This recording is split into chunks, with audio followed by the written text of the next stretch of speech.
اور آپ اپنی اونٹنی قصوہ پر یہ سارا سفر تھا، وہاں اپنے مسجد قباء بنائی جو اب بہت بڑی بن چکی ہے، قدیم پرانی، میں نے 84 میں دیکھی ہوئی، چھوٹی سی، تو سامنے بنو سلیم کا محلہ آ گیا اور جمعہ کا وقت داخل ہو گیا، تو پہلا جمعہ ادا کیا گیا۔ یہاں عبداللہ بن سلام آئے، آپ کا خطبہ بنو قینقاع، میں نے کہا نا وہاں کے یہ بنو قینقاع کے تھے، تو آپ کا خطبہ سنا، آپ کا چہرہ دیکھا، کہا لیس بوجہ کذاب، کلمہ بڑا ایمان لائے۔ خطبے سے فارغ ہوئے اور چلے تو سارے قبائل کے سردار لائن بنا کے کھڑے ہو گئے، بنو نجار، بنو عبد الاشل، بنو بیاض اور اوس اور خزرج اور بنو سعد، بنو پتہ نہیں کتنے سب کھڑے، یا رسول اللہ ہمارے پاس، یا رسول اللہ ہمارے پاس، یا رسول اللہ ہمارے پاس، سب کی تمنا۔ آپ خاموشی سے چلتے رہے۔ تو وہ ثنیہ جو آتی ہے، ثنیۃ الوداع، اس کے آگے دامن میں مدینہ، سامنے گھر بستی اور آگے میدان، اس میدان میں بچے اکٹھے تھے، بچے بچیاں۔ ہم یہ آپ یوٹیوب پہ دیکھتے ہیں، بچے بچیوں کو نظمیں یاد کراتے ہیں تو وہ سنا رہے ہوتے ہیں، وہ پڑھ رہے ہوتے ہیں۔ تو اس دور کی جو اللہ کی طرف سے موہبہ جلیل تھا، فصاحت، وہ اس واقعے میں نظر آتی ہے کہ یہ جو بچے بچیاں کھڑے ہیں، انہیں کسی نے کوئی نظم یاد نہیں کرائی کہ جب وہ آئیں گے تو تم نے طلع البدر کہنا ہے، وہ تو اپنے وہ شوق میں دیکھنے آئے ہوئے ہیں، چھوٹے چھوٹے بچے بچیاں۔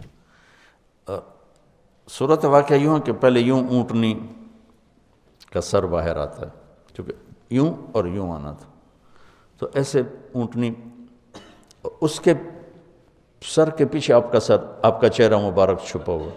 جب اونٹنی یوں ہوئی اور آپ ایسے ہوئے تو سب بچوں کے منہ سے فی البدی بے ساختہ طلع البدر علینا،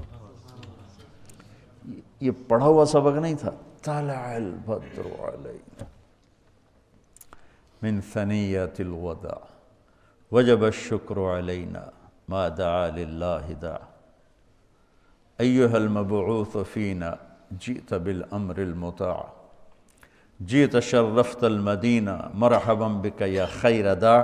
یہ شعر عام نہیں ملتا کتابوں میں، لیکن اس کا اضافہ جئت شرفت المدینہ مرحبا بک یا خیر داع۔ آپ نے، عورتیں ساری چھتوں پہ چڑھی ہوئی تھیں آپ کو دیکھنے کے لیے۔ تو جب ہم مدینہ میں داخل ہوئے تو پھر عرب سردار، یا رسول اللہ ہمارے پاس، یا رسول اللہ ہمارے پاس، تو آپ نے اس کی ایسے رسی چھوڑ دی، دعوها فإنها مأمورہ، اسے کچھ نہ کہو، جہاں میرا اللہ لے جائے گا یہ اونٹنی وہاں جائے گی۔ اور آپ کے دل میں تھا بنو نجار، چونکہ آپ کی دادی بنو نجار میں سے تھی، سلمہ جو عبد المطلب کی والدہ ہیں، وہ بنو نجار سے تھی، جو ہاشم نے وہاں شادی کی تھی۔ تو آپ کی اونٹنی چلتے چلتے چلتے ایک کھلے میدان میں جا کے بیٹھ گئی، بستی کے وسط میں تھا۔ تو اس کو آپ نے پسند کیا اپنی مسجد کے لیے، تو آپ نے پوچھا یہ زمین کس کی ہے؟ بعد میں، اس وقت نہیں، بعد میں ان کا جی 2 یتیموں کی ہے۔ تو ان کے سرپرست کون ہے؟ کہا جی اسد بن زرارہ ہے۔ آپ نے ان کو بلایا کہ یہ زمین ہمیں مسجد کے لیے چاہیے۔ کہا جی ہم تحفہ دیتے ہیں۔ ہم نے کہا یتیم کا مال ہے، تحفہ نہیں ہو سکتا ہے، پیسے لگاؤ۔ کہا ٹھیک ہے جی آپ پیسے لگوائیں، ہم اس سے آپ کو سستا کر کے دے دیں گے۔ ہم نے کہا ٹھیک ہے۔ تو اس کے پیسے لگوائے گئے تو 7 دینار اس کی قیمت بنی۔ میرے نبی نے کیا کیا کہ تمہارے سامنے بھی 7 دینار قیمت لگی ہے، ہم آپ کو 10 دینار دیتے ہیں مسجد کے۔ آپ نے 10 دینار میں وہ جگہ خریدی۔ تو اس کے بعد آپ کی اونٹنی اٹھ گئی۔ یہ میں نے بعد کا واقعہ سنایا ہے آپ کو۔ آپ کی اونٹنی اٹھی جیسے میں یوں آپ کو دیکھوں اور پہچانوں بھائی